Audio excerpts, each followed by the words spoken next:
Hello, my name is Pete Effamy and I'm here to talk to you today about the Jericho Horns J6 alto. This particular one has the nickel key finish as well.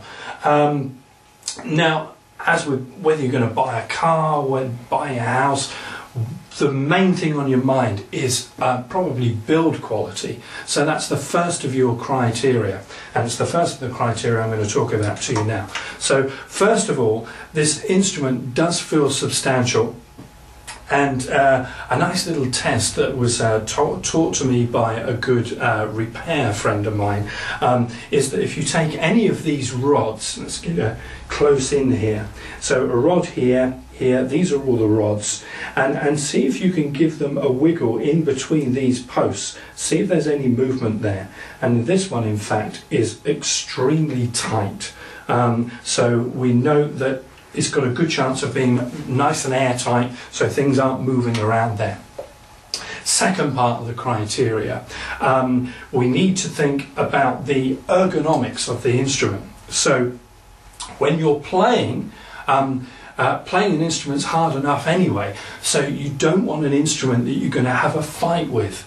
And by that I mean when you're putting your fingers down naturally, this is a very natural movement like that. We don't need that to be stretched out so that we can't easily get on to the different keys and such like on the instrument. So a nice ergonomic on the instrument will mean that we can whiz up and down nice and freely, hopefully something like this.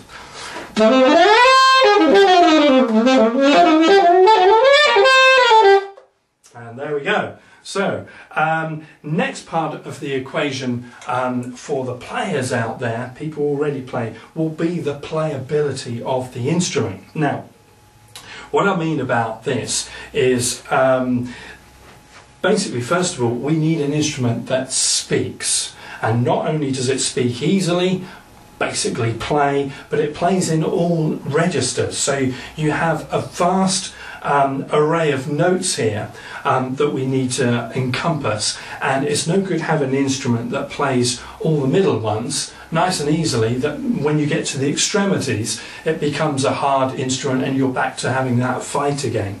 So an instrument that will speak nice and freely in all registers.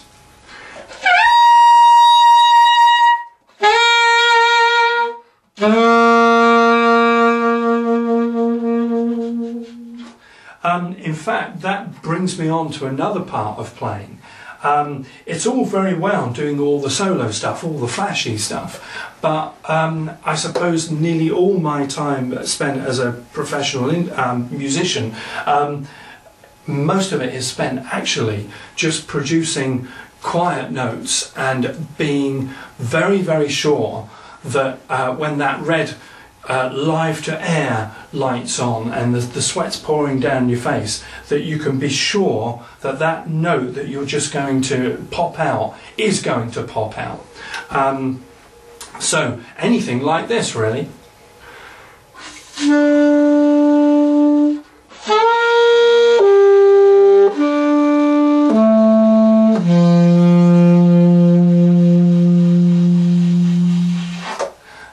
to play quieter is indeed harder than just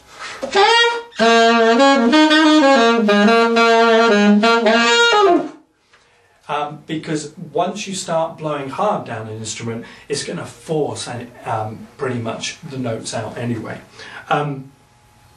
Dynamics, expression, intonation, these are all other aspects that you may hear people talking about with regard to instruments. Intonation is a big one, and again, this is very good on this Jericho J6.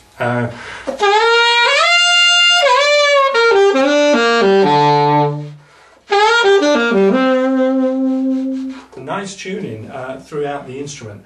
Lastly then, expression. The saxophone is an incredibly expressive instrument. Some instruments, again, we're back to that fight, some instruments it's easier than others.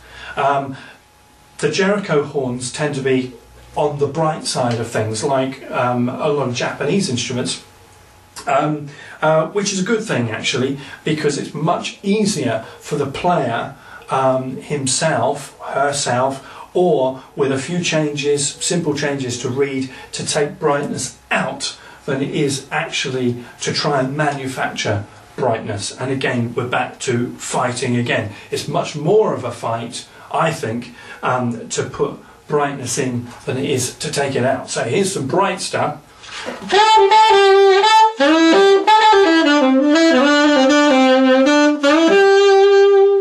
And we can take the whole brightness thing off.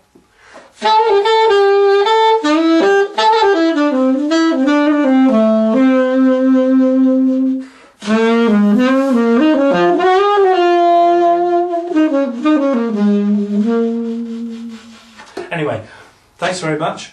I hope you'll be persuaded to give these Jericho J6s a look over. It's certainly a very nice horn, and I shall be playing it up and down the country in the months to come. I'm Pete Effamy. I'll see you again soon.